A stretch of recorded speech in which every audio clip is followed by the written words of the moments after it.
ایک دفعہ کا ذکر ہے کہ ایک غریب بوڑھی عورت بارش کی ایک سرد رات میں سڑک کے کنارے کھڑی تھی، اس کی گاڑی خراب ہو گئی تھی۔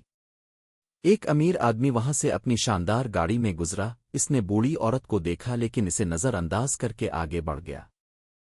تھوڑی دیر بعد ایک غریب نوجوان وہاں سے گزرا، اس نے اپنی پرانی موٹر سائیکل روکی اور بارش میں بھیگتے ہوئے اس عورت کی گاڑی ٹھیک کر دی۔ جب وہ فارغ ہوا تو عورت نے اسے کچھ پیسے دینے چاہے لیکن اس نے مسکرا کر انکار کر دیا اور کہا، بس کسی اور کی مدد کر دیجیے گا، یہی میرا انعام ہے۔ بوڑھی عورت آگے بڑھی تو اسے ایک چھوٹا سا ڈھابا نظر آیا۔ وہاں ایک حاملہ عورت بہت محنت سے کام کر رہی تھی اور تھکاوٹ اس کے چہرے سے عیاں تھی۔ بوڑھی عورت نے کھانا کھایا اور بل دیتے وقت میز پر $100 کا نوٹ چھوڑ دیا اور اس پر ایک پرچی لکھی، یہ تمہارے لیے تحفہ ہے کیونکہ آج کسی نے میری بھی مدد کی تھی۔ شام کو جب وہ حاملہ عورت گھر پہنچی تو اس نے اپنے شوہر کو بتایا کہ آج ایک معجزہ ہوا اور کسی نے اتنے پیسے دیے ہیں۔